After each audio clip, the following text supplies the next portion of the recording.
Bring back shame. Bring back embarrassment. Not everything needs to be normalized. Normalize calling weird people weirdos. Bring back bullying. For those. My husband and I have been together for 4 years. I love him very much.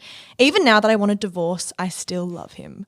I found out about 3 months ago about his colleague when I visited his office and she was there.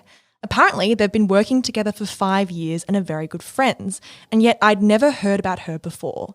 Something didn't feel right at all. After meeting her, I was paying more attention to his texting habits, and it turns out all he does is text her almost every evening, a few times a day on weekends, or when he's working from home or on holiday. Very fishy behaviour. Suspicious. I asked my husband why I'd never heard about this good friend of his, and he said it's because we rarely talk about his work since I never understood his field. Don't like that at all. No, but that's relatable. I hate playing games, so I told him it was still odd that I've never heard about someone who he is in daily contact with. He gave me his phone and said that their communication comes in waves when she's having troubles at home. I read their conversations and it was a lot of joking around and calling each other cute names as well. I know. That's so gross already. As well as her complaining about her sex life. This is odd behaviour, very, very odd. There were also texts where she asks him intimate questions about me, like her asking if I threw a good birthday party for him. His birthday... His birthday was on June 14th. This text... No. She says this text stuck with me because he was texting her at the party and she answered, "You must be bored at your own party or you wouldn't be texting me instead of being with her." No. Oh my God. So bad. I told him that I found this back and forth texting inappropriate and I considered it flirting. That is accurate. That is fact. He was taken aback, but he said he would stop if it bothered me so much. Oh, okay. Very generous. The bare minimum, ladies and gents, the bare minimum. A month later, gradually, it had started again, and I've showed him that I'm not happy about it. This time, he came home with her. Wait, So he came brought and her- brought her into their home, into their space. Oh my God. To let her reassure me that nothing is happening between them. She was very ironic and disrespectful. That's her sense of humour, according to him. Haha, so funny. She was smirking and basically telling me that if I had low self-esteem and felt threatened by their friendship, it was my fault. When she left, I told my husband that I never wanted to see or hear anything from or about her anymore, and that if he would rather have her as a friend than me as a wife, then he should just say so. They stopped texting. Okay, but Sahani, There's that is a not, but. I that is felt the not but. the end.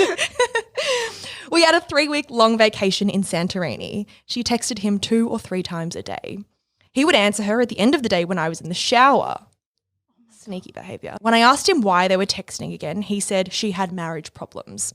I asked him if he was a marriage counsellor on top of his other job, and he just laughed it off. The humour. Hilarious. When we came back home from Santorini, we still had 1 week left of time off work. We went out for dinner and a movie. Cute. I'm convinced she knew about our plans because she happened to be at the same restaurant later. We exchanged hellos and she asked us if we wanted to join her and her husband for dinner. I said yes. No, you say no. What? You should say Why no. would you say yes?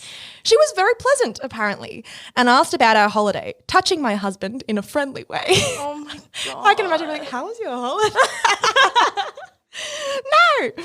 I then asked how it was with them because I've heard from my husband that they were having marriage problems. All 3 froze. Her husband said, "What? Who said that?" Oh, I don't. the poor husband as also, well. I wanted to be on this woman's side, but I don't know why she brought it up. No. I answered the husband and said, well, it was my husband who told me. My husband tried to explain with some dumb excuse, but I replied, but you showed me the text she sent every day about her having problems. Sorry if I got the wrong idea. She looked very angry. When we got home, he told me that I was out of line, but I had had enough by then. I asked him if they'd slept together, and he said only once before he met me. Still though. Okay. That's information that you tell me beforehand. Yeah.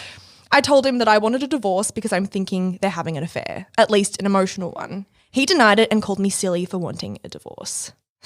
Okay. Now I've been thinking about it for 2 weeks and I'm adamant about my decision. I want a divorce. I've spoken to my mother about everything I've written here. She thinks I'm making a big fuss about nothing.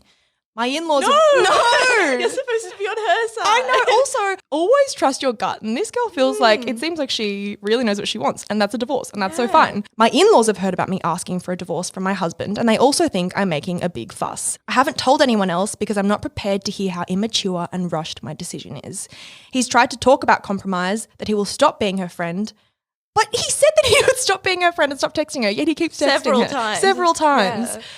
He said that he'd be happy to get marriage counselling and even find another job, but my gut is telling me something. Listen, trust your gut. This goes both ways. This is just a prime example I'm using so you can see what it's like on the other side, but this applies to men as well. If you feel something's off, confront it right away. And if you draw a line and make some boundaries and they get crossed again, it's time to get rid of the sunk cost fallacy, married or not. Unfortunately, that's your cue to walk away because this situation is not going to improve, as you see from this story. It's the trickle truth that starts to happen. Little by little, the more you press, the more information you get. And unfortunately, it's never good information.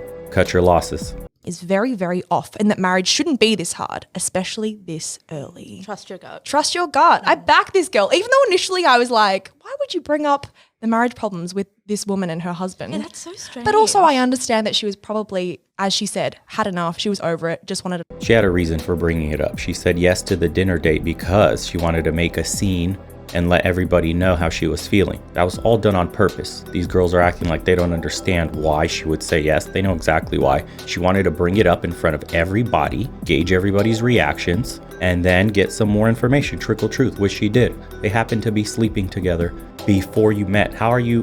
That doesn't even make sense. So you know your work partner longer than you know your own wife, and then had a relationship and didn't mention it already.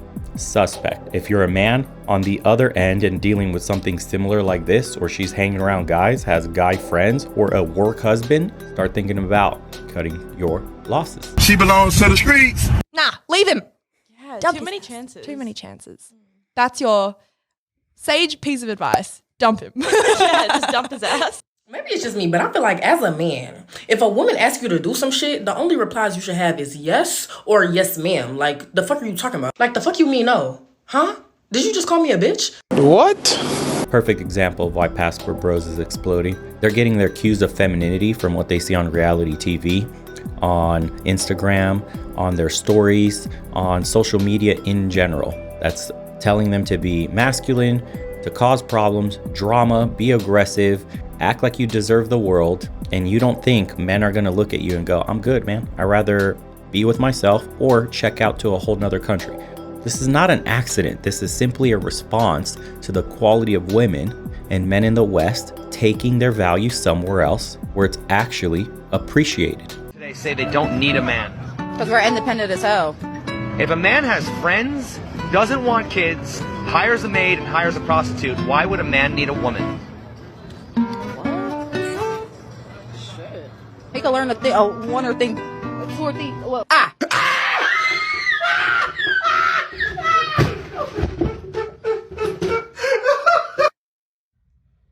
These strong, independent women don't even know what makes them valuable anymore to a man. They don't even know what they have to offer outside of sex, or cleaning, or cooking, or having kids. They don't know the magical essence of being a woman and the companionship that they could bring to the man's life.